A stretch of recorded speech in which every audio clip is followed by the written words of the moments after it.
자, 여러분 반갑습니다. 자, 이번에 교재는요, 86페이지 들어갈 거고요. 명나라에 대한 이야기를 살펴볼 수 있도록 하겠습니다. 일단 우리가 중국사를 중심으로 해서 뼈가 쭉 잡혀나가고 있는데요. 앞에 강에서 얘기했었던 게 이제 원나라, 즉 몽골 대제국이었었습니다. 이 몽골 대제국 같은 경우 키워드가 몽고인 제일주의다. 그러다 보니까 한족들을, 숫자가 더 한족이 많잖아요. 그죠? 근데 그들을 억압하는 이런 정책을 중심으로 펼쳤기 때문에 결국 빠르게 쇠퇴가 된다. 13, 14세기까지 발전됐었던 거죠. 아무튼요, 86페이지하고 여러분들 어디를 연결하냐면 100페이지. 100페이지 가게 되면 이제 명나라에 대한 이야기가 또 나오거든요. 그걸 함께 연결 지어서 여러분들이 확인하시면 됩니다.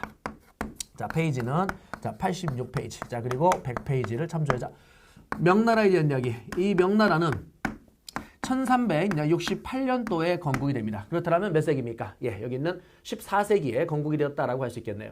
이 명나라에서요, 여러분들 키워드를 하나 잡아라 라고 했었을 때 키워드는 이렇게 한번 잡아보겠습니다. 한족의 문화를 다시금 뭐하겠다? 예, 부활하겠다. 한족 문화 부활, 이렇게 키워드를 잡겠습니다.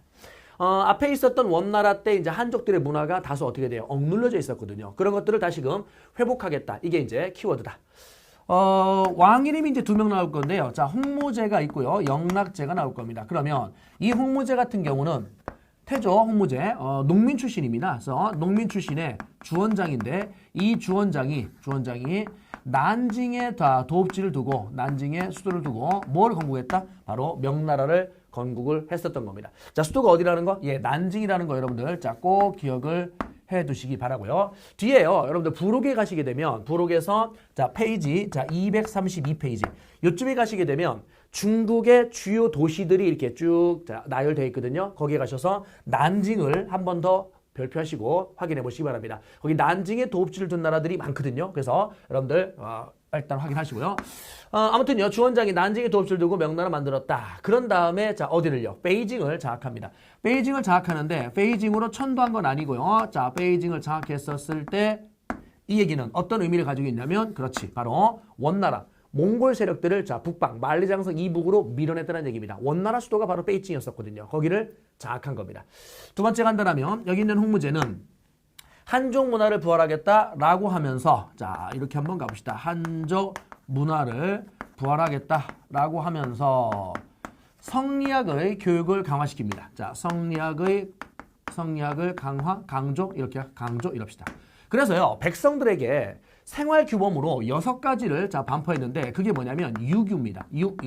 유교라는 게 뭐냐면 유교에서 이야기하는 6가지 가르침. 즉, 예를 들어서 성리학과 관련된 윤리질서에 부모님께 효도해라, 어른을 공경해라, 왕에게 충성해라, 그딴 6가지 가르침들을 백성들에게 반포한 겁니다. 이게 바로 6가지 유교에서의 가르침. 앞에 있는 뭡니까? 원나라도 성리학이라는 것 자체가 관학이긴 하거든요. 자, 원나라 때도 성리학이 관학인데, 그러면 이때 성리학이라는 것이 관학의 지위를 유지한 게 원나라와 명나라와 청나라에서 관학의 지위를 유지했고, 이 원나라에서는 사서집주라고 하는 필수교재, 과거 시험에 필수교재로 요게 이제 채택이 돼요. 그러면 원나라 때 사서집주, 요것이 여기 있는 명나라 때와 청나라 때까지 계속 필수 교재인데, 그럼 최초로 이 사서집주가 필수 교재가 된 거는 원나라 때란 말입니다. 근데 문제는 뭐냐면 이 원나라 때 과거 시험 자체가 어떻게 돼요? 시행 자체가 불완전했었죠. 그러니까 시행되다가 폐지됐다, 다시 부활됐다가 폐지됐다, 부활됐다, 폐지됐다, 이게 반복됐거든요. 그리고 한족들한테는 응시 기회가 그닥 많지는 않았거든요. 어쨌든 과거가 있긴 했어요. 있긴 했지만 그 시행이 매우 활발하지 못했기 때문에 상대적으로 지금 이야기하는 여기 있는 명이라든 청, 이 명청 시대에 비해서 상대적으로 원나라는 성리학이 조금 더 덜 발달돼 있었다. 이렇게 여러분들이 이해하십시오. 자, 아무튼 여기도 발달된 거 맞아요. 그런데 그거를 더 강화시킨 겁니다. 누가? 명나라가. 그래서 성리학을 강조했고, 이때 뭘 하게 되냐면 과거제를 정비하게 됩니다. 과거제를 정비했는데 이 과거제도에서 중요한 게 뭐냐면 이겁니다. 공립학교 학생들에게만 응시 기회를 줍니다. 이를 누가라 부르냐? 우리는 생원이라 부를 건데, 공립학교라는 거는 이제 국가가 운영하는 학교 이런 뜻이겠죠. 그래서 국가가 직접 운영하는 학교에서의 학생들만 무슨 응시가 가능하다? 과거 응시가 가능합니다. 그래서 이 명나라 이전까지는 양인 이상이라면, 그러니까 천인이 아닌 양인 이상이라면 누구나 이제 과거 응시가 가능했지만 법적으로는 이 명나라 때부터는 자 누구나 응시가 가능한 게 아니라 공립학교 학생들에게만 자 응시 기회를 줍니다. 그럼 얘네들이요 지금 이야기하는 이 성리학과 관련된 무슨 집주를 사서 집주를 반드시 이제 공부해야 될 거 아닙니까? 그래서 자 보시면 사서 집주라는 거를 필수 교재로 채택을 했고 또 명나라 때는 성리대전이라는 책이 편찬이 되는데 이 성리대전은 성리학과 관련된 책인데 과거 시험의 부교재입니다. 그럼요. 이 사서 집주는 필수 교재고 얘는 부교재인데 조심할 게 이 성리대전이 우리 앞에 성리학에서 배웠었을 때 주희 있죠. 주희가 쓴 책이 아니라는 겁니다. 사서집주 같은 경우는 주희가 쓴 책이죠. 그래서 이 사서집주는 송나라 때 이미 만들어졌던 거고 성리대전은 명나라 때 편찬이 된 거다. 그 명나라 때 편찬 사업이 장려되는데 그 편찬 사업을 장려한 이유 중에 하나가 바로 이겁니다. 한족 문화를 무엇시키기 위해서? 부활시키기 위해서. 그러면 참고로 말씀드리면요. 한족 문화를 부활시키기 위해서 지식인들에게 편찬 사업을 이제 끊임없이 장려를 했는데 그 과정에서 어떤 책들이 만들어지냐면 사서대전, 오경대전, 성리대전, 영락대전. 뒷글자에 다 대전으로 끝났네요. 그래서 사서대전, 오경대전, 성리대전, 영락대전. 따로 외울 필요 없겠죠? 일단은 대전으로 끝나는 요 책들이 전부 다 명나라 때 나왔구나. 그중에 우리는 성리대전을 여기다가 체크했습니다. 그러면 공립학교에 다니는 학생들은 필수교재인 사서집주와 부교재인 성리대전을 공부해서 과거에 합격을 할 겁니다. 과거에 합격을 하고 자 이들이 자 어떻게 바로 신사라가는 이러한 지배층이 될 건데 이 신사층은요. 뒤에 가시게 되면 이제 그 나라별로 국가별로 지배층의 변화 과정이 나오는데 그때 자 신사층이 다시 한번 언급이 될 겁니다. 아무튼요. 신사는 명나라 때의 지배층입니다. 신사층. 다시 들어가면 여기에 명나라에서 대명률 자 그다음에 대명령을 제정하는데 대명률 대명령 자 뭘까요 여러분들? 네 이겁니다. 바로 율령을 제정한 겁니다. 율령. 그러면 지금 얘기하는 과거제 정비라든지 유규 반포라든지 이딴 것들도 사실은 다 전부 다 뭐예요? 령입니다. 령. 근데 자 대명률 대명령 여기에서 꼭 기억할 거 자 이걸 먼저 말씀드리겠습니다. 리갑제라는 시스템이 있습니다. 이 리갑제라는 시스템은요. 마을의 지방 행정을 조직할 때 말단 행정 조직인데 몇 가구를 묶었냐면 110가구. 볼래요? 여기에 10가구의 자 10호의 이장님들이 계십니다. 그러니까 마을에 110가구를 묶었는데 110가구 중에 10가구는 이장님인 거죠. 이장님. 그럼 이장님들이 있고 그다음에 나머지는 갑수호라고 합니다. 갑수호. 그랬을 때 110가구를 기본 세트로 묶었다. 예를 들어요. 지방관리가 이렇게 파견됐는데 이 지방관리가 세금을 거두려면 일일이 110가구를 다 돌아다니면서 세금을 걷는 게 아니라 누구들한테만 리장님들한테만 자 세금 좀 걷어오세요 라고 명령을 하더라면 이 리장님들이 어떻게 됩니까?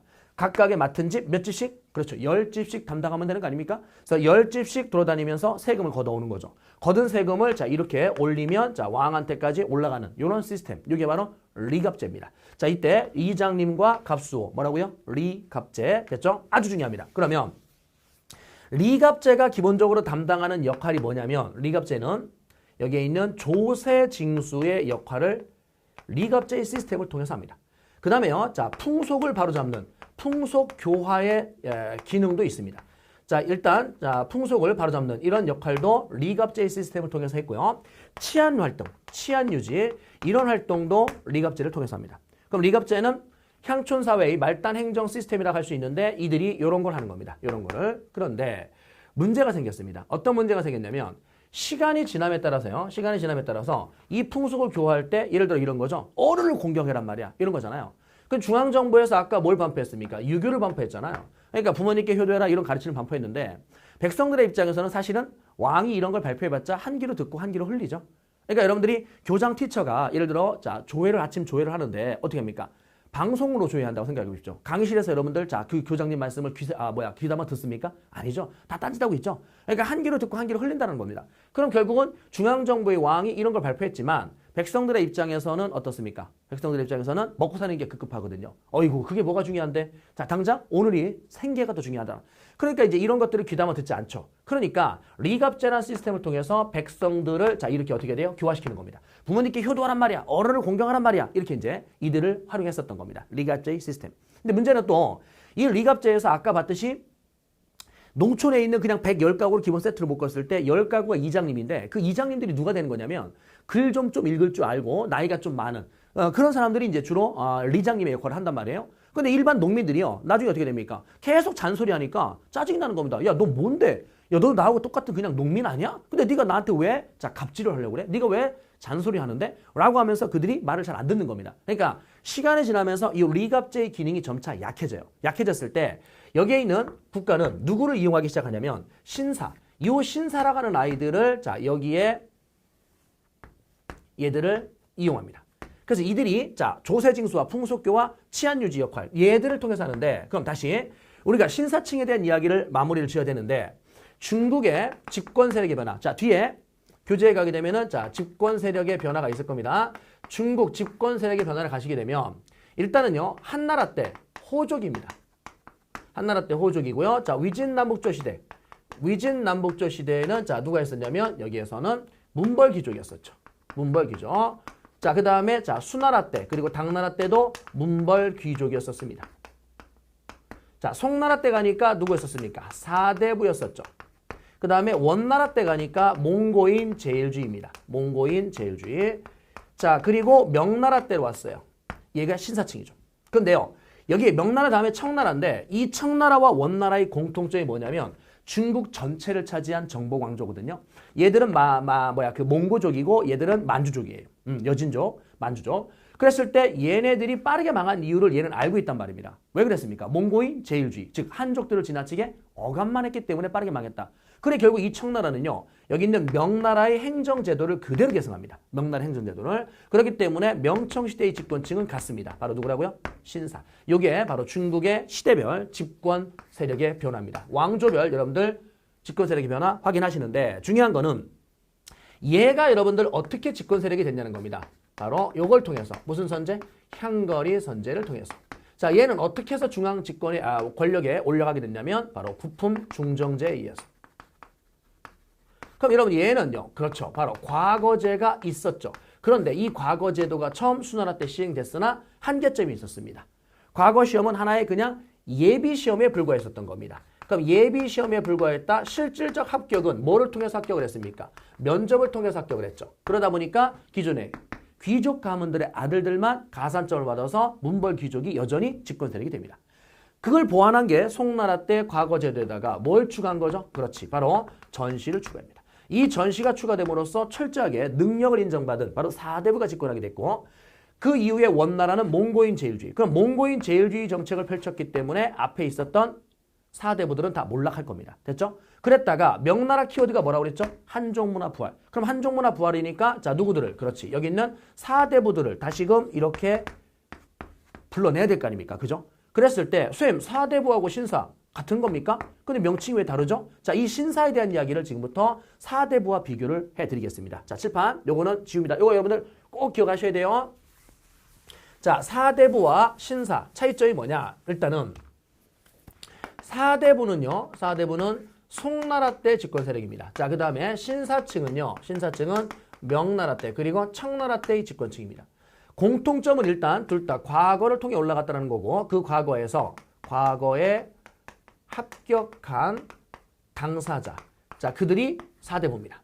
그럼 여기도요. 당연히 뭐에 합격한? 과거에 합격한 당사자. 얘는 신사층에 포함됩니다. 두 번째, 세 번째. 누가 여기에 포함되냐면 바로 전직관리. 전직관리. 그 다음에 무슨 관리? 예비관리. 얘들이 포함되는데 이 예비관리가 누구냐면 바로 생원입니다. 생원입니다. 보십시오. 지금 이야기하는 전직관리와 예비관리. 얘네들은요. 명청시대 여러분들 과거 시험에 필수 교재. 무슨 집주? 사서 집주. 그죠? 그 다음에 부교재가 뭐 있었죠? 성리대전. 이런 것들이 필수 교재, 부교재인데 이때 명청시대에 그러면은 키워드가 뭐라고 했습니까? 한족문화 부활이라고 그랬죠. 한족문화 부활을 위해서 성리학의 교육을 강화시켰다. 그래서 유교를 반포했지만 백성들은 그거에 대해서 그닥 신경 쓰지 않는다. 그래서 리갑제라는 걸 통해서 그 풍속을 바로잡고자 했으나 시간의 지남에 따라서 어떻게 됐다고요? 그 리갑제, 리장님들 말을 잘 안 듣는 겁니다. 그러니까 기능이 점차 약해지죠. 그럼 어떻게 돼요? 백성들의 생활을 성리학의 어떤 생활 규범으로 윤리 질서로 다시금 정착을 시켜야 되는데 말을 잘 안 들어먹네. 그래서 얘들을 이용하는 겁니다. 누구요? 전직관리와 예비관리를 이용하는 겁니다. 이 전직관리 같은 경우는 과거에 합격을 해서 관리로 일을 하다가 퇴직을 했지 않습니까? 퇴직을 했으니까 자기 고향으로 왔을 거 아니에요? 그러니까 향촌 사회에 머뭅니다. 자, 어디에 머문다고요? 향촌 사회에 머물고 있죠. 그럼 향촌 사회에 머물고 있는 얘네들은 성리학적 지식이 있습니까? 없습니까? 있죠. 사서집주를 공부했지 않습니까? 그러니까 주희가 이야기하는 주자가래, 가정에서 지켜야 되는 예의범절, 관혼상제, 막 이런 것들을 얘들은 다 공부를 했단 말입니다. 그러니까 얘네들이 백성들의 삶 속에 함께 어울려 살다가 백성들이 성리학적 어떤 윤리질서를 흐트리거나 생활의 어떤 그 규범을 따르지 않으면 이들이 이제 보는 족족 뭐 하는 거야? 너 그러면 안 돼. 너 그러면 안 돼. 라고 지적질을 해주는 거죠. 그래서 이들의 어떤 생활 질서를 바로잡아주겠다. 즉 풍속을 교화하겠다. 정부는 얘들을 이용하는 겁니다. 그런데 얘네들 예비관료 보시면은 공립학교에 다니는 학생들. 자, 공립학교 학생들. 아까요. 공립학교 학생들은 자, 뭐 했었죠, 여러분들? 과거에 응시할 기회가 있었나요? 즉 명나라 이전까지는 법적으로 양인 이상이면 누구나 과거 응시가 가능했지만 명나라 때부터는 자 공립학교 학생들에게만 응시 기회를 줬잖아요. 그러니까 얘네들이 예비관리인 거죠. 그러니까 학교에 입학했다는 그 자체가 과거를 보기 위해서 입학한 거잖아요.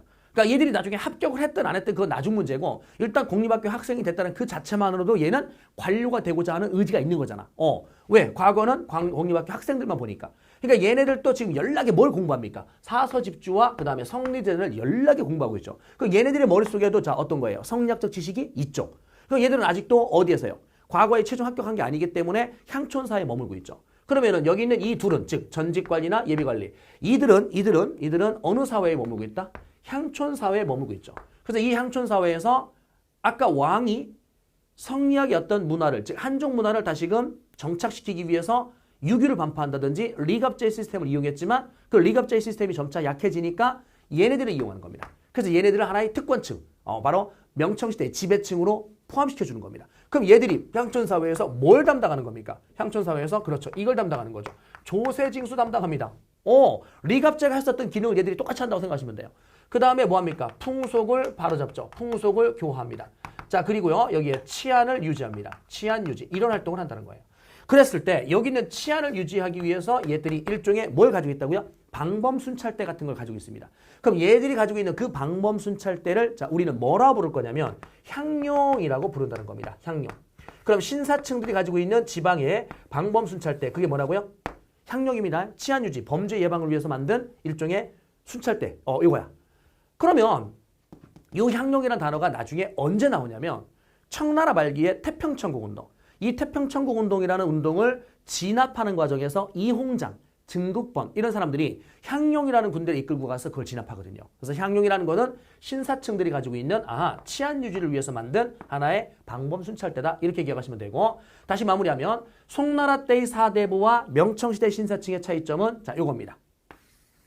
과거에 합격한 당사자 이건 공통점이고 자 플러스 자 명청시대 신사는 전직관리와 예비관리를 포함하고 있다는 거. 그때 전직관리와 예비관리는 향촌사에 머물고 있다는 거. 그래서 그들이 이러한 걸 담당한다는 거. 그래서 하나의 지배층, 특권층으로 인정을 하게 되죠. 그래서요 명청시대에는요 이 예비관리들이 그러니까 공립학교 학생이 됐잖아요. 공립학교 학생이 돼도 하나의 공무원처럼 대우를 지금 받는 거잖아요. 그래서 면책과 면역의 특권도 있거든요. 그러니까 사사로운 잘못에 대해서는 책임을 면제해주는 그런 특권도 줘요, 얘들한테. 그러다 보니까 얘들이 과거에 최종적으로 합격할 필요성을 못 느껴요. 그냥 어쨌든 생원만 돼도 학교에 입학만 해도 나도 준공무원 취급받으니까. 이해됐죠? 아무튼 자 그러한 일도 있었다더라. 그래서 신사층들이 자 이러한 기능을 지금 떠안고 있다더라. 다시 돌아오면 대명령에서 리갑제 하나 살펴봤고요. 두 번째 간다라면 두 번째 어떤 걸 기억하시냐면 여기에서 어린도책이라는 책이 만들어지고 부역황책이라는 책이 만들어지는데 어린도책과 부역황책 알아서 체크하십시오. 얘는 토지대장입니다. 얘는 인구대장입니다. 됐죠? 자, 부역황책은 이 황책이라는 게 뭐냐면 책의 표지를 누런색으로 표지를 황금색으로 해놨기 때문에 황책이라고 불렀는데 무슨 대장? 인구대장. 어린도책은 뭐냐면 여러분들 토지대장인데요. 장부를 이렇게 이제 대장을 만드는데 갑돌이의 땅, 을순이의 땅, 무순이의 땅 이런 식으로 땅의 모양과 그 땅의 주인 이름을 여기다 조그맣게 쓴 거예요. 이런 식으로 이제 마을마다 책을 정비해놨어요. 나중에 보니까 이걸 쭉 넘기다 보니까 물고기 비늘처럼 생겼죠. 그래서 물고기 어자, 비닐 린자. 그래서 어린 도책, 물고기 비늘처럼 생긴 책이다. 이렇게 이제 명칭이 붙은 겁니다. 아무튼요, 어린 도책은 어린 노책은 토지대자, 부역황책은 인구대자. 이거 뭐죠, 여러분들? 국가의 무슨 수입을 늘리기 위해서? 재정 수입을 늘리기 위해서. 재정 수입을 늘리기 위해서 자, 이런 조치를 자, 취했었다는 거죠. 그 다음에요. 자, 세 번째 간다라면 여기에 육부의 황제 자, 직속화 이렇게 한번 표현할까요? 육부의 황제 직속화. 다른 말로 자, 중서성이라는 기구를 폐지했다. 중서성 폐지. 자, 다르게 표현하면 자, 승상제를 자, 폐지했다. 시험 문제는 이제 주로 어떻게 나오냐면 승상제 폐지라고 나올 겁니다. 그런데 육부의 황제 직속화, 중서성 폐지, 승상자 폐지는 다 같은 말로 쌤이 지금 체크해놨단 말이죠. 요거를요. 우리나라의 의정부 서사제라는 시스템과 이거 조선입니다. 의정부 서사제라는 시스템과 육조 직계제라는 시스템이 있는데 우리나라 거로 설명을 해드리면 의정부 서사제는 왕이 있고요. 의정부가 있습니다. 자, 그때 의정부에 영의정, 우의정, 좌의정. 그래서 의정, 삼정승들이 회의하는 기구가 바로 의정부죠. 여기에 우두머리가 누구냐면 영의정입니다. 그러니까 영의정이 재상인 겁니다. 즉 재상은 승상이라고도 합니다. 승상. 공무원 중에 가장 우두머리. 왕 밑에. 자, 그 다음에 밑에 자, 육조가 있습니다. 그러면 의정부 서사제는 왕과 의정부가 업무를 적절하게 분담을 합니다. 그래서 왕이 해야 될 일, 자, 신하들이 해야 될 일, 업무를 반띵을 합니다. 그런 다음에 육조에게 명령을 하더라면 육조가 그 업무를 실행을 하고 결과의 값을 이렇게 보고합니다. 결과의 값을 보고하면 의정부가 판단했을 때 좀 중요한 사건이다라고 했을 때는 왕한테까지 결재를 보내고 중요하지 않다라고 판단이 되면 여기서 자체 종결 처리해버리죠. 어쨌든 의정부 서사제. 그 다음에 육조 직계제는 왕이 있다고 친다라면 의정부가 있다라고 치고 영의정이 있는데 여기에 육조가 있었을 때 왕이 다이렉트로 명령을 때리면 자, 다이렉트로 결과의 값을 보고하는 이런 방식이 바로 육조 직계제입니다. 그러면은 중국에서 지금 육부를 황제 직속으로 만들었다. 이거 똑같은 거죠. 육부를 누구 직속으로? 황제 직속으로 만들었다. 즉 육조 직계제. 이거는 육부 직계제. 이거 똑같은 말이네요. 그죠? 그럼 육부 직계제를 했다. 그랬을 때 뭐가 필요 없습니까? 의정부 필요 없죠. 그러니까 중서성을 없앤 겁니다. 그럼 중서성이 없어지니까 거기에서 일하는 최고의 대빵, 아까 승상이라고 그랬죠. 승상이 필요 없는 겁니다. 그러니까 얘를 없애버리는 거죠. 결국은 조선에서는 뭐 영의정이라는 자리를 없앤 건 아니지만 중국 같은 경우는 자, 이게 뭐와 같은 거라고요? 중서성. 이게 뭐예요? 승상. 그럼 승상을 폐지했고 자, 여기 있는 중서성을 폐지했고 따라서 육부가 황제 직속이 되었다. 이런 거죠. 무슨 건을 강화시키기 위한 겁니까? 황제권을 강화시키기 위한 게 바로 승상제 폐지였었던 겁니다. 왕의 어떤 승상의 그 황제가 뭐 국가의 모든 권력을 자, 이제 장악, 독점하겠다. 뭐 이런 표현이겠죠. 아무튼요. 자, 승상제를 폐지했다. 그 다음에 대명령에서 자, 하나 더 이야기합시다. 네 번째 간다라면 해금령이라는 걸 실시하는데요. 이 해금령은 1371년도에 시행이 될 겁니다. 해금령이 뭔데요? 이 해금령은 사무역을 금지하는 겁니다. 자, 사무역을 금지하는데요. 여러분들, 자, 별도의 공간에다 하나만 체크할게요. 일본의 남북조 시대라는 시대가 있습니다. 일본입니다. 일본의 남북조 시대는 왕조가 2개입니다. 그러니까 천황이 2명인 겁니다. 그래서 기존의 천황이 이렇게 있었고, 자, 새롭게 쇼군, 이 쇼군이 무사들의 대빵인데, 쇼군이 옹립한, 자, 허수아비 천황이 하나가 있어요. 근데 어쨌든 천황이 2이니까 왕조가 2개죠. 그래서 남북조 시대입니다. 그러면 일본의 이 남북조 시대는 1336년에서 1392년까지인데 이 남북조 시대에 어떤 현상이 벌어지냐면 왜구들이 창궐 한답니다. 그러니까 중앙정치가 지금 2개의 조정으로 나뉘어서 싸우고 있을 때 일본입니다, 지금. 그래서 해안가에 대한 컨트롤이 안 됐고 그 해안가에서 왜구들이 자, 이렇게 들끓게 됩니다. 그 왜구들이요, 어디를 노략질하냐면 명나라를 노략질합니다. 명나라가 여러분들 언제 건국됐습니까? 이때 건국됐죠. 그러면 지금 보니까 남북조 시대의 딱 중간, 그쯤에 건국이 됐네요. 그죠? 자, 그 다음에 여기 고려를 또 노략질을 한답니다. 그러면 여기에 고려에서 자, 당시에 이 외구의 침략을 막아내면서 인기 스타로 떠오른 그들이 뭡니까? 바로 신흥 무인 세력이죠. 이 신흥 무인 세력들이 인기 스타로 떠올랐답니다. 대표적인 게 이성계죠. 이성계와 같은 자, 그런 신흥 무인 세력들이 뭘 건국하게 되고요? 조선을 건국하죠. 그 시점이 언제입니까? 1392년이죠. 어머나, 여기 남북조 시대의 혼란이 마무리되는 그 시점과 연도가 같으네요. 그죠? 확인해 보시고요. 그 다음에 명나라 같은 경우는 자, 이 당시에 이 왜구들의 침략이 너무나 많았기 때문에 무슨 령을 실시한다는 거예요? 해금령을 이렇게 실시한다는 겁니다. 해금령이라는 건 어떤 거냐면 명나라의 자, 상인들한테, 즉 해안가 쪽에 있는 상인들한테 사무역을 못하게 하는 겁니다. 왜냐면 지금 밖으로 나가면 여기는 사무역을 하러 자, 이렇게 밖으로 나가면 지금 누구들이 왜구들이 와서 계속 노략질하고 이들을 약탈하지 않습니까? 그러니까 이 왜구들의 침략을 근본적으로 막지 못하겠기 때문에 어떻게 했냐면 해안가에 있는 주민들아 사적인 무역하지 마. 괜히 돈 벌겠다고 그 돈 욕심에 나갔다가 왜구들한테 털리고 억울해하지 말고 아예 사무역을 하지 말아란 말이야. 이게 바로 무슨 령? 해금령이었었던 겁니다. 해금령, 명나라 때 왜구들의 노략질을 막기 위해서 취했던 자, 그러한 제도라는 거 확인해 주시고요. 다시 돌아오시게 되면 와, 맞네요. 홍무제 때. 자, 이때 홍무제와 관련된 거 일단은 요 정도 이야기를 해 봅시다. 그래서 홍무제 많은 업적들이 있다. 자, 별표 좀 해 놓으시고요. 다시 돌아오면 이번에는 영락제라는 이제 황제가 올라올 건데 이 영락제는요. 홍무제의 뭐 넷째 아들인가 그래요. 그랬을 때 홍무제의 큰아들이 먼저 죽어서 홍무제의 큰아들의 이제 아들, 그러니까 손자죠. 손자가 이제 황제가 됐는데 건문제입니다. 그 건문제를 밀어내고 영락제가 자, 왕을 차지하게 됩니다. 아무튼요. 그럼 영락제가 왕위를 차지했었을 때 첫 번째 여러분들이 기억할 거는 베이징으로 수도를 천도한다는 겁니다. 그럼 베이징으로 천도했는데 이때 베이징으로 천도했을 때 무슨 성을 만든다? 자금성을 축조한다는 거죠. 자금성을 축조했다. 그럼 자금성은 언제부터? 여기에 있는 명나라 때부터 보이는 겁니다. 자금성은. 참고로요. 앞에서 한 번 더 설명했었던 건데 요거 한번 가볼게요. 베이징을 수도로 삼았었던 정보광조. 그러니까 정보광조, 한족 말고요. 정보광조 중에 베이징을 수도로 삼았었던 나라. 금나라, 원나라, 청나라.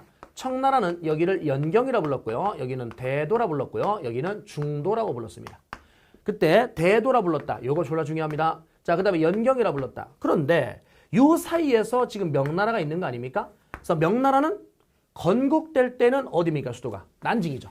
건국될 땐 난징인데 자, 지금 영락제가 어디로 천도했습니까? 베이징으로 이렇게 천도했죠? 베이징으로 천도했을 때 거기서 뭘 만들었다고요? 자금성 만들었죠. 그러니까 자금성이 명나라 때 만들어졌는데 15세기에 만들어져요. 명나라 15세기에 만들어집니다. 자금성이.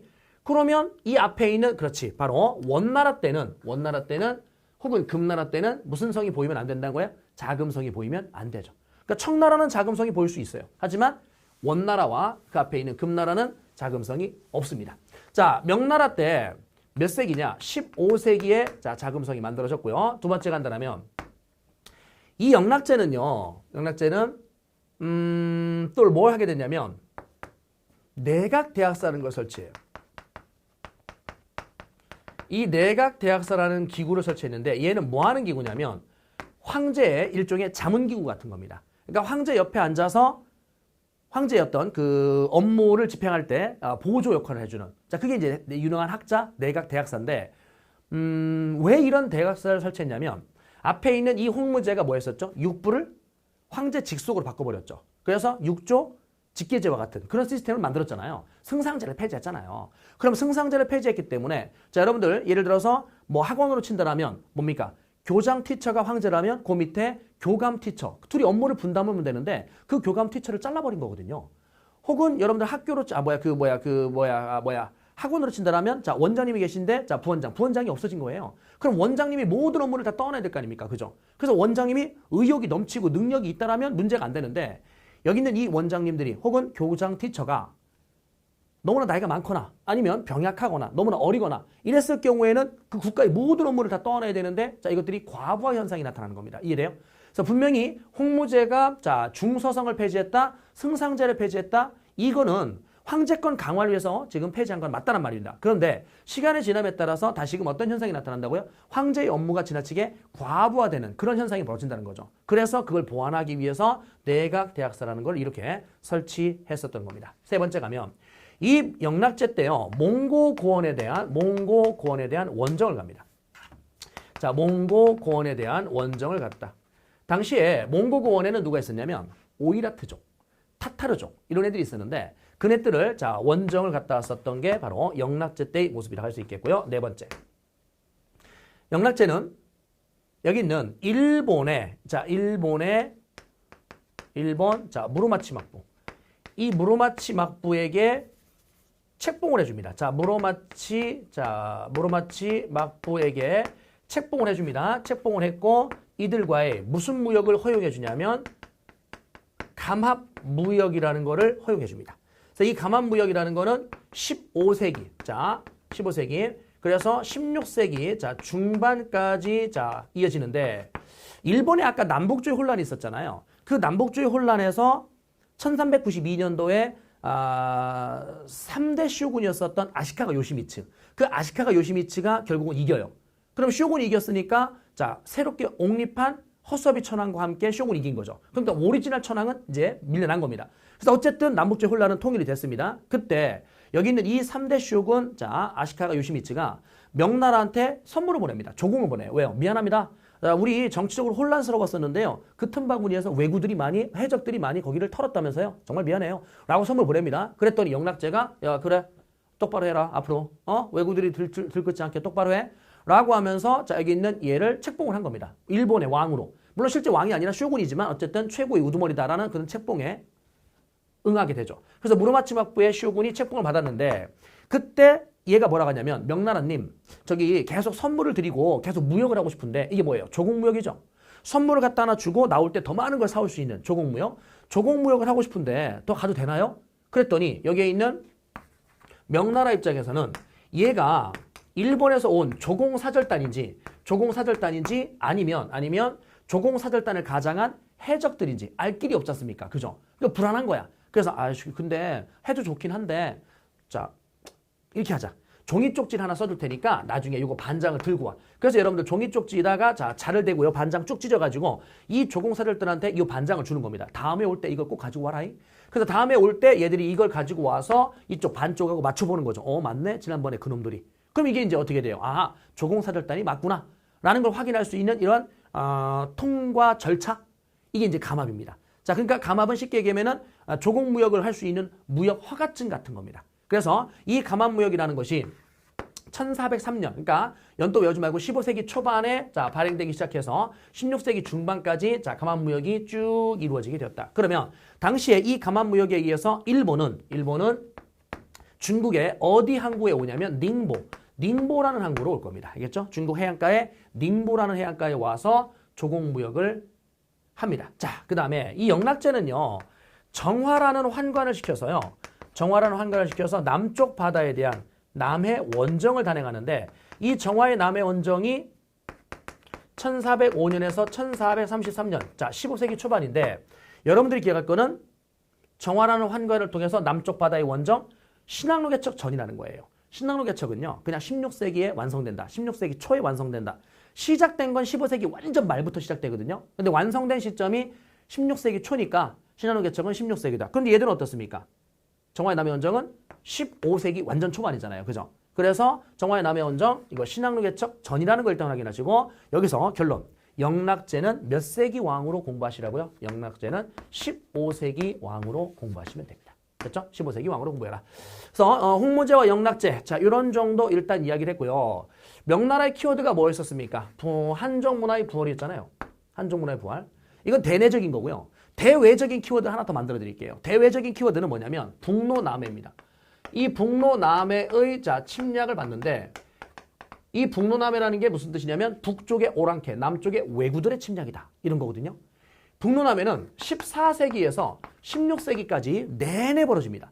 14세기 딱 한 번만 있고 끝나는 게 아니라 14, 15, 16 계속해서 틈틈이 북로남해의 침략이 나타나요. 그러면 이때 북로를 먼저 이야기한다면 북쪽의 오랑캐에 누가 있었냐면 오이라트족, 타타르족. 그래서 오이라트족과 타타르족이, 자, 이제 침략을 해와. 어디를? 명나라를. 그래서요, 명나라는요, 이 북방 몽골고원 쪽에 있는 유목민들이 자꾸만 내려오니까 만해장성을 높인 겁니다. 그래서 원래 만해장성은, 진나라 때의 만해장성은 사람의 가슴 높이 정도뿐이 안 된다고 그랬죠. 그걸 이제 계속 증축을 했고, 오늘날과 같은 높이로 완전하게 이렇게 높아진 게 명나라 때거든요. 그 명나라 때 엄청난 그럼 국방비가 들어간 거죠. 성을 증축하려면 비용이 들어갈 거 아닙니까? 그죠? 그게 바로 북로남해, 그 중에 북로, 오이라트족과 타타르족 때문에 그랬다는 겁니다. 그래서 만해장성도 높였고요. 또 여기 있는 영락제의 자, 원정이 있었죠. 그래서 이 영락제의 원정에서 오이라트, 타타르 땅땅 때리고 옵니다. 다시는 내려오지 말아라. 그래서 이제 그들을 원정을 가서 완전히 이제 멸망시키고 땅을 뺏었어야 되는데 그렇지 아니하고 야, 또 내려오면 죽는다. 또 내려오면 죽는다. 이러고 이제 돌아온 겁니다. 그래서 원정을 갔다 왔어요. 문제는 영락제가 자, 죽은 이후에 영락제 이후에 그들의 침략이 다시 또 재현되기 시작한답니다. 그래서 이들의 침략이 다시 나타났었을 때 오이라트족, 이 오이라트족의 침입해서 명나라 황제가 토목보라는 곳에서 포로가 됩니다. 포위가 돼요. 그래서 포로로 잠시 잡힙니다. 이 사건을 우리가 토목보위변이라고 합니다. 1449년. 그러니까 연도는 15세기네요. 그죠? 15세기에 자, 토목보위변. 명나라 황제가 누구한테? 오이라트족에게 포로가 됐었던 사건. 이게 토목보위변입니다. 두 번째 간다면 이번에는 여기 있는 타타르족. 이 타타르족의 당시에 알탄칸이라는 족장이 있었는데 이 알탄칸이 명나라 수도인 자, 베이징을 자, 뭐 한다고요? 포위해 버립니다. 1550년. 그럼 1550년이니까 16세기네요. 그래서 16세기에 자, 베이징을 포위했다. 이거 구분하셔야 됩니다. 자, 토목보위변은 15세기고 베이징 포위가 당한 건 16세기. 물론 베이징이 함락당하진 않았습니다. 자, 누가 침략이 들어왔다고요? 오이라트족과 타타르족입니다. 머리 글자로 갑시다. 오타. 됐죠? 자, 오이라트, 타타르, 오타 이렇게 가면 되겠죠? 그래서 15세기, 16세기에 아무튼요. 이거는요. 그러니까 영락제가 이 원정을 갔던 그 전에 만해장성을 쌓았던 그 다음에 이들의 포로가 됐든 자, 베이징이 포로가 됐든 이들과의 충돌이 있었던 거고 이 충돌 과정에서 엄청나게 자, 국방비 지출이 많은 겁니다. 맞죠? 국방비 지출이 많다. 그럼 국가 재정이 악화될 수밖에 없겠죠. 자, 두 번째 간다라면 이번에는 남외를 가겠습니다. 남외를 가는데 이건 왜구죠. 그럼 왜구인데 아까 봤듯이 일본의 무순조의 혼란, 남북조 시대의 혼란. 그래서 누구들이 들끓었고요? 왜구들이 들끓었죠. 그래서 홍무제가 무슨 령을 시행했습니까? 해금령을 실시했죠. 해금령을 실시해서 무슨 무역을 하지 말아라? 사무역을 하지 말아라 이랬죠. 자, 그러고 난 다음에 남북조의 혼란이 수습이 됐습니까? 3대 쇼군. 자, 3대 쇼군 아시카가 요시미츠. 이 3대 쇼군 아시카가 요시미츠가 결국 남북조의 혼란을 수습한 다음에 영락제에게 조공을 했고 영락제가 책봉을 합니다. 그죠? 그러면서 이들이 자, 무슨 무역을 한다고요? 감합무역이라는 걸 했죠. 이 감합무역이라는 용어 매우 중요합니다. 됐죠? 그러면 감합무역은 1403년, 그 몇 세기 초반입니까? 15세기 초반입니다. 1403년에서부터 자, 언제까지냐? 16세기 자, 중반, 요 무렵까지입니다. 그럼 16세기 중반이라고 여러분들 일단 확인하실 게 나중에 보시면은요. 임진왜란, 임진전쟁이라고 합시다. 이 임진전쟁 때 휴전회담이 있었습니다. 그럼 임진왜란 때 휴전회담이 있었는데 그 휴전회담에서 일본이 요구했었던 것 중에 하나가 뭐냐면 무슨 무역을 재개해달라? 감합무역을 자, 뭐 해달라? 재개해달라. 자, 일본이 명나라에게 휴전회담. 아니 쌤, 임진왜란인데 왜 명나라가 나오죠? 이 임진왜란 때요. 명나라가 지원하러 왔는데 휴전회담을 우리가 한 게 아니고요. 명나라가 해요. 명나라하고 일본 합니다. 알겠죠? 쪽팔린 거죠. 아무튼 그러면 그 휴전회담에서 명나라가 일본과 휴전회담을 지금 하고 있는 중에 일본이 요구했었던 네 가지가 있는데 그 중에 하나가 뭐냐면 감합무역을 재개해 주세요. 그럼 재개해달라는 얘기는 중단돼 있었다는 얘기죠. 그래서 임진전쟁이 1592년 아닙니까? 그러면은 자, 여기 있는 적어도 16세기 중반 임진왜란 이전에 무슨 무역은 중단돼 있었다? 감합무역은 중단돼 있었다. 이렇게 여러분들이 확인하시면 됩니다. 세 번째 간다라면 일본에 전부 다 일본이네요. 자, 일본의 전국시대에 1467년도, 1590년 이때 전국시대의 혼란입니다. 그럼 전국시대 혼란인데 이 전국시대의 혼란은 뭐냐면 사무라이들이 세력을 다투는 그런 난립시대, 혼란의 시대입니다. 그러면은 아까 남북조하고 똑같은 혼란이네요. 그죠? 그래서 이때도 또 왜구들이 노략질을 합니다. 왜구들이 또 노략질을 하는데 결국은 이 왜구들의 노략질, 자, 왜구의 노략질, 자, 밀무역. 명나라에 와서요, 몰래 자, 밀무역을 하거나, 자, 아니면, 자, 노략질을 합니다. 그러면 16세기 중반 무렵에, 자, 이미 무슨 무역은 중단돼 있고, 감합무역은 중단돼 있고, 그 시점에서, 자, 왜구들이 또 노략질도 하고, 밀무역도 하고, 이러는 겁니다. 됐죠? 그래서 명나라에 있는 이 상인들이요, 정부한테 항의를 합니다. 아니, 뭐 하자는 겁니까? 외구들이 와서 계속 이렇게 노략질하고 밀무역을 하는데 우리는 그럼 맨날 그냥 당하기만 하란 말입니까? 우리도 나가서 장사할 수 있게 해주십시오. 얘들은 몰래 돈 벌지 않습니까? 라고 이제 정부한테 항의한 거죠. 그래서 여기에서 어떤 조치가 내려지냐면 해금령이, 자, 여기 있는 해금령이 뭐 되느냐? 완화가 됩니다. 그럼 해금령이 완화된 시점도 몇 세기로 가라고요? 16세기. 그럼 해금령이 완화되다 보니까 명나라 상인들이, 자, 명상인의 명나라 상인들이 동남아 진출이 활발해집니다. 돈 벌어 나가는 거죠. 자, 명나라 상인들이 동남아 쪽으로 진출을 많이 하게 되었다. 자, 이렇게 어쨌든. 그럼 다시 들어가게 되면은 이 남쪽 왜구들의 침략으로 인해서 어쨌든 명나라도 국방비를 쓰고 있는 겁니다. 그죠? 그러면 전체적으로 본다면 북로와 남외에서 국방비를 많이 썼기 때문에 자, 국가의 자, 재정이 어떻게 될 수밖에 없습니까? 재정이 악화될 수밖에 없죠. 그래서 재정이 악화되고 있다? 안 되겠다. 개혁을 하자. 자, 개혁을 하자. 자, 여기에서 이제 개혁 정치가 펼쳐질 건데 이 개혁 정치의 장거정이라는 당시에 재상과 같은 역할을 하고 있었던 장거정이 개혁을 펼치는데 이 장거정의 개혁은 1572년에서 1582년까지입니다. 연도는 외우지 마시고요. 몇 세기 완전 말입니까? 16세기 완전 말입니다. 그럼 16세기 완전 말인데 여기서 무슨 강병을 추구했겠습니까? 부국강병을 추구하는 그런 개혁을 했겠죠. 이 중에 무슨 편법이라는 세금제도가 개편이 되냐면 1조 편법이라는 세금제도가 개편됩니다. 1조 편법 자체는 우리 시험에서는 그닥 중요하지 않습니다. 세계사에서는요, 이 자체가 하나의 단독 문제인데 우리 시험 문제에서는 그냥 세금제도의 개편이 일단 있었다라고까지만 갑시다. 그러면 1조 편법이라는 세금제도의 개편이 있었을 때 여기서 메인화폐를 은으로 채택합니다. 그러니까 은본위. 그러니까 명나라의 어떤 그 메인화폐가 은으로 이제 바뀌어버리기 시작합니다. 언제요? 16세기 말에. 됐죠? 요거요. 그러면 이 명나라 말기에 은으로 바뀌었다. 이제 화폐를 한번 마무리해 보겠습니다. 제가 앞에서 한 2번 정도 정리해드린 적이 있었는데 춘추전국 시대에는 나라별로 화폐가 다릅니다. 그 중에 춘추전국 시대에 꼭 하나 기억할 게 명도전이라는 게 있었죠. 그 다음에 진나라 때 화폐는 발량전으로 통일이 됐고요. 한나라 때부터 위진남북조 시대까지 쓰였었던 오수전이라는 게 있었습니다. 수나라는 교과서에 없기 때문에 수나라 화폐는 개무시하시고요. 당나라는 비전이라 불려지는 약속 어음이 쓰였죠. 그리고 송나라 때 가니까 교자와 회자라는 지폐가 쓰입니다. 원나라 때는 교초라는 지폐가 쓰였고요. 명나라 때는 보초라는 지폐가 쓰입니다. 그랬다가 명나라 말기에 지금 은이 메인 화폐가 되어버립니다. 그래서 명나라 말기 청나라 때까지는 자, 은을 메인 화폐로 쓰고 있다. 그래서 나름대로요, 장거정의 개혁이 일시적인 어떤 국가 재정을 나름대로 안정을 시켜놨어요. 안정을 시켜놨는데 결국 명나라가 쇠퇴하고 멸망할 건데 그동안 계속 무슨 남해로 시달렸습니까? 북로 남해의 침략으로 시달린 거 맞죠? 그런 상황에서 자, 어떻게 장거정의 개혁으로 일시적인 재정 안정을 회복하는 듯 했으나 여기에 이겁니다. 바로 임진전쟁을 지원한 겁니다. 그럼 임진전쟁을 지원하면서 얘들이 어떻게 되냐면 엄청나게 많은 자, 돈을 쓰고 갑니다. 그래서 이 당시에 은을 쓰고 간 거죠. 왜? 메인 화폐가 은이니까. 임진전쟁은 1592년 아닙니까? 그러니까 장거정의 개혁이 딱 10년 전에 있었잖아요. 이거보다. 그러니까 은을 쓰는 거죠. 명나라 병사들은 한반도에 왔을 때 은이 메인 화폐니까 은을 씁니다. 그래서 우리나라도 조선 후기에 임진왜란 이후부터 은의 유통이 매우 활발해져요. 은이 거래 편리함이 있구나 라고 하면서 대규모 거래를 할 때는 이제 은을 주로 쓴다는 겁니다. 우리도. 조선 전기 때까지는 이제 은을 개발하지 않았는데 조선 후기에 활발하게 이제 은이 또 개발되는 그런 계기가 되죠. 아무튼요.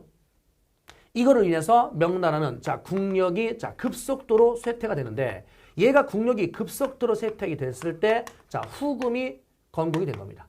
자, 후금은 여진족인데 1616년 후금이 건국됩니다. 그럼 이 후금이 누구를 계속 압박하겠습니까? 여기 있는 명나라를 계속 압박하죠. 명나라 계속 압박하니까 명나라가 이들을 막아내기 위해서 결국 어떻게 돼요? 국방비가 또 필요합니까? 국방비가 또 필요하죠. 근데 임진왜란 때 이미 다 돈을 썼어요. 장거정의 개혁으로 어느 정도 안정을 회복하는 듯 했으나 여기서 돈을 너무나 많이 써버렸지 않습니까? 그런 상황에서 후금의 압박이 들어오니까 이걸 막아낼 돈이 있어야 되는데 국방비가 부족한 거죠. 그러니까 결국은 뭐 하게 됩니까? 백성들한테 야, 돈 내놔. 자, 무슨 수탈? 자, 세금 수탈이 자, 심화되죠. 세금 수탈이 심해지니까 자, 농민들이 반란 일으키는 겁니다. 바로 이자성의 난. 그래서 이자성의 난으로 명나라가 1644년도에 멸망을 하게 된 겁니다. 그럼 명나라는 1368년이니까 14세기에서 자 여기 있는 17세기, 14, 17세기까지 발전된 게 명나라의 모습이다 라고 이해하시면 되고요. 명나라 키워드 다시 한번 얘기해 볼까요? 대내적으로 봤을 때는 한족문화 부활. 대내적으로 보면은 자 한족문화 부활. 자 요거를 여러분들이 자 키워드로 잡으시면 되고요. 됐죠? 한족문화 부활. 그랬을 때 홍무제와 영락제의 업적이 있는데 홍무제가 훨씬 더 중요하다. 됐죠? 영락제와 비교해서 어쨌든 공부하시고 대외적인 키워드를 제가 하나 더 잡아드린다면 그 대외적인 키워드에서 무슨 남해의 침략으로 시달렸다? 북로 남해의 침략으로 내내 시달렸다. 자, 그 내용이요. 자, 86페이지. 자, 86페이지. 자, 그 다음에 100페이지. 여기에 연결돼서 쭉 나열이 된 겁니다. 그래서 교재는 따로 제가 보지 않을 거고요. 자, 별표 해놓으시고 지도가 있습니다. 자, 86페이지 지도가 있는데 이게 바로 북로 남해의 침략을 보여주는 자 그런 지도입니다. 연도 외우지 말고요. 세기가 몇 세기인지 쭉 한 번만 확인하십시오. 오른쪽 페이지 가게 되면은 자 탕후드라 11번 별표하겠습니다. 탕후드라 11번 별표하시고요. 탕후드라 12번 자 닝보이난 와 이것도 용어 확인하셔야 됩니다. 닝보이난 내용 한 번만 읽어봐 두시기 바랍니다. 그 다음에 이제 그 바로 위에요. 그 뭡니까? 정화의 남해원정의 밑에 보면 고려와 일본에 대한 이야기가 나오는데 일본은 쌤이 이제 다음 강의에서 일본사에 대한 이야기를 정리할 거고요. 뒷장의 확인 문제 직접 풀어보시고요. 자, 90페이지 가볼까요? 자, 90페이지로 가게 되면 이 90페이지에서는 문신과 무신에서 이제 집권층이 바뀌는 모습을 보여주는데 일단 무신을 먼저 볼게요. 무신을 먼저 보는데요. 이 중국 같은 경우는 당나라 때 절도사란 아이들이 이제 성장을 하거든요. 걔들이 무신 출신입니다.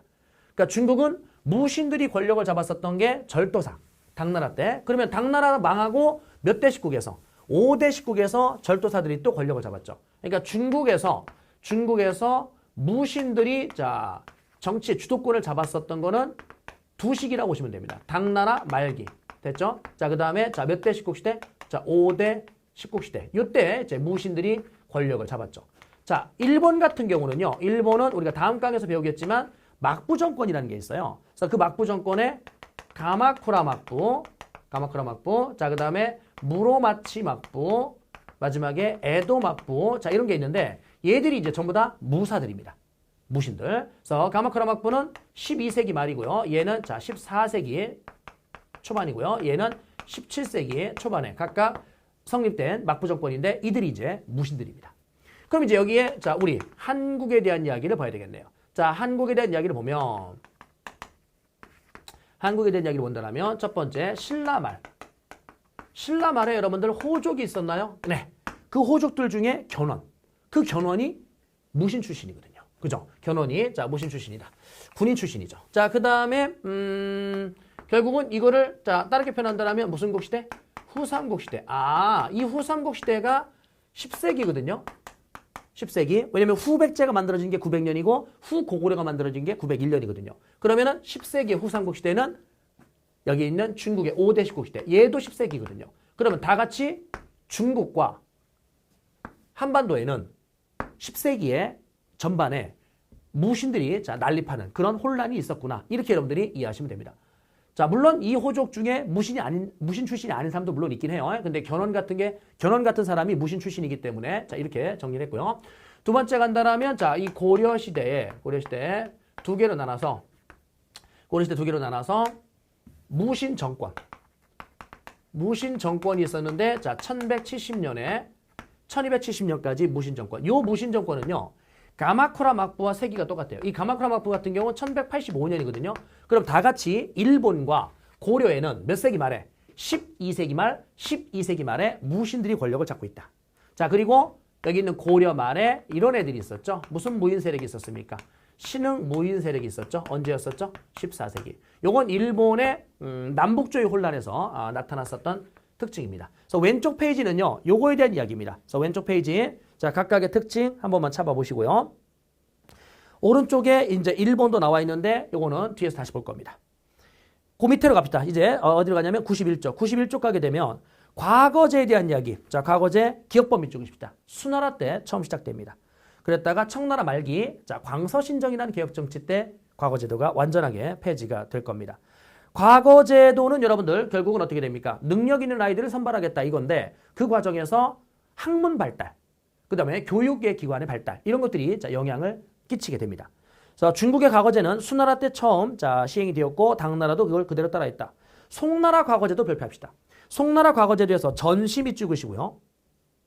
나머지 특징 천일을 제외하면 누구나 응시할 수 있다. 3년마다 보는 게 원칙이다. 이거는요 어느 나라나 똑같아요. 과거가 시행된 모든 나라는 3년마다 보는 게 원칙입니다. 나머지는 쭉 읽어보시고 마지막 제줄 밑줄 그십니다. 관료 선발의 핵심적 제도로 정착했다. 이게 시험에 나와요. 무슨 말이냐? 수나라 당나라 때 과거제도는 관료 선발의 핵심적 기능을 했습니까? 과거제도라는 것이 관료 선발의 핵심적 역할을 못하고 있죠. 왜요? 그냥 예비 시험에 불과했다는 거예요. 어차피 최종 합격은 면접에서 결정되기 때문에. 그죠? 그러니까 얘는 그러니까 과거 합격의 한 단계인 것 뿐입니다. 그러니까 최종 면접, 그러니까 관료가 되기 위한 하나의 단계인 거고, 단계. 그 다음에 송나라 때의 과거제도부터는 이 관료가 되기 위해서 반드시 과거를 봐야 되고, 이걸 통과해야만, 자, 어쨌든 관료가 될 수 있다. 그래서 관료 선발의 어떤 핵심적 기능을 과거제가 송나라 때부터 하고 있다. 그 뜻입니다. 그래서 탐구대로 1번 별표하시면 되고요. 뒷장 넘어가시게 되면, 자, 뒷장 넘어가시면요. 디귿번 밑 찍으십시다. 요나라, 서하, 금나라, 원나라, 어머나. 정복 왕조들도 전부 다 과거제가 있습니다. 그 중에 제일 중요한 나라가 누구냐면 바로 원나라입니다. 원나라가 무슨 집주를? 사서 집주를 필수 교재로 썼기 때문에 그렇죠. 이거 다 앞에서 봤던 겁니다, 여러분들. 자, 그 다음에 밑에 명나라 때 가게 되니까 사서 집주가 여전히 필수 교재고요. 학교 제도와 긴밀한 관계를 형성했다. 이게 무슨 말이냐면 학교 제도와 긴밀한 관계를 형성했다는 얘기는 과거를 보기 위해서는 반드시 학교에 들어가야 됩니다. 그러니까 공립학교 학생이 돼야만 과거를 볼 수 있다는 얘기입니다. 이해돼요? 그래서 학교 제도와 긴밀한 관계를 형성했다. 읽어보시고요. 탐구대로 2번 한번 가볼까요? 자, 탐구대로 2번 가면은요. 이 탐구대로 2번은 아주 까다로운 문제에서 딱 한 번 나온 적이 있었는데 뭐 이 문제는 자주 등장하는 문제는 아닌 것 같아요. 그랬을 때 거기 단계를 보면 생원이라는 게 있고요. 자, 그 다음에 자 뭐가 있습니까? 거인이라는 게 있고요. 자, 그리고 진사라는 게 이렇게 있잖아요. 그랬을 때 생원이 뭐죠, 여러분들? 공립학교 학생. 이들이 뭐 응시 기회가 있는 거죠? 과거 응시에 기회가 있는 애들이죠. 그랬을 때 이 생원들이 일종의 1차 시험 같은 걸 합격을 하면 거인이 됩니다. 거인. 그럼 거인이 되면 자, 이제 어떤 걸 볼 수 있냐면 여기 있는 전시를 볼 수 있습니다. 그럼 전시가 뭐죠?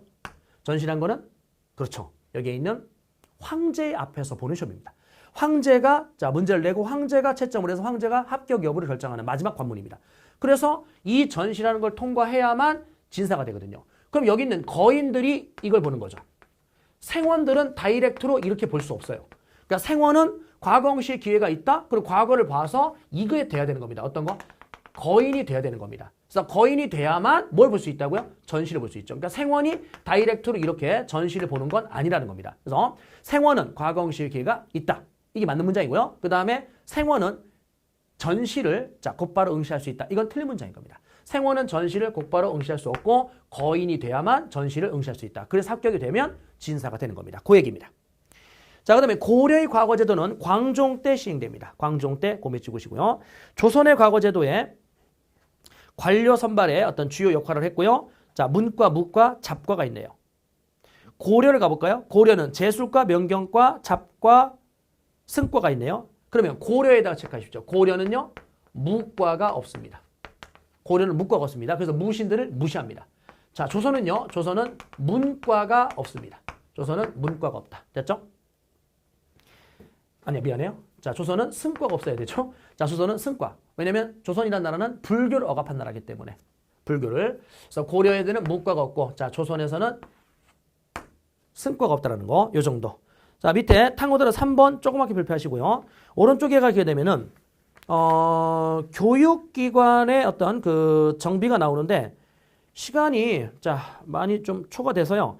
오른쪽에 나와 있는 교육기관의 정비. 자, 요거는 쌤이 다음 강의에서 어떤 걸 이야기할 거냐면, 일본의 무신, 아까 얘기했던 막부정권이라는 걸 이제 다음 강의에서 할 거거든요. 그걸 정리하기 전에 요거 살짝 살펴보고 막부정권을 자, 이어서 정리할 수 있도록 하겠습니다. 예, 고생하셨습니다.